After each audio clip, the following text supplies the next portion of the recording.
এক রক্তাক্ত বিপ্লবের মধ্য দিয়ে বাংলাদেশে একটা নতুন সূর্যোদয় হয়েছে।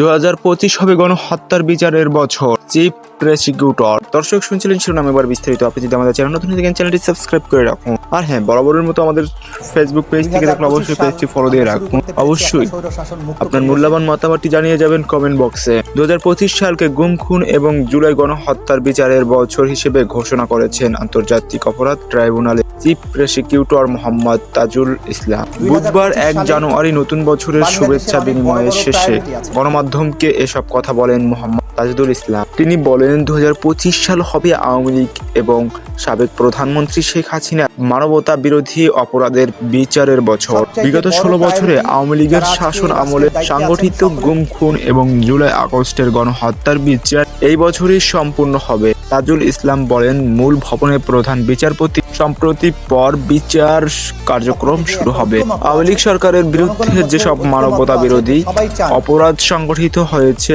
সেগুলোর বিচার প্রক্রিয়া এগিয়ে চলেছে। বিশেষ করে 2024 সালের জুলাই আগস্টে সংগঠিত মানবতা বিরোধী অপরাধের তদন্ত চলছে। তিনি আরো জানান, হাসিনাকে ফিরিয়ে আনার জন্য রাষ্ট্রীয় সিদ্ধান্ত নেওয়া হয়েছে, তবে ট্রাইব্যুনাল তার বিচারের কাজ চালিয়ে যাবে। শেখ হাসিনার বিচারের প্রসঙ্গে চিফ প্রসিকিউটর বলেন, নির্দিষ্ট তারিখ বা সময় বলা যাবে না, তবে এবছর কাজ শেষ হবে সেই লক্ষ্যে প্রসিকিউশন তদন্ত সংস্থা কাজ করে যাচ্ছে। এছাড়া গত 5 আগস্ট চানখারপুলে 5 জনকে হত্যার ঘটনায় পুলিশের কনস্টেবল সুজনের বিরুদ্ধে গ্রেপ্তারি পরোয়ানা জারি করেছে ট্রাইব্যুনাল। ট্রাইব্যুনালের চেয়ারম্যান বিচারপতি মোহাম্মদ গোলাম মর্তুজা মজুমদার ও 2 বিচারপতির নেতৃত্বে শুনানি শেষে 12 জানুয়ারি সুজনকে ট্রাইব্যুনালে হাজির হওয়ার নির্দেশনা দেওয়া হয়।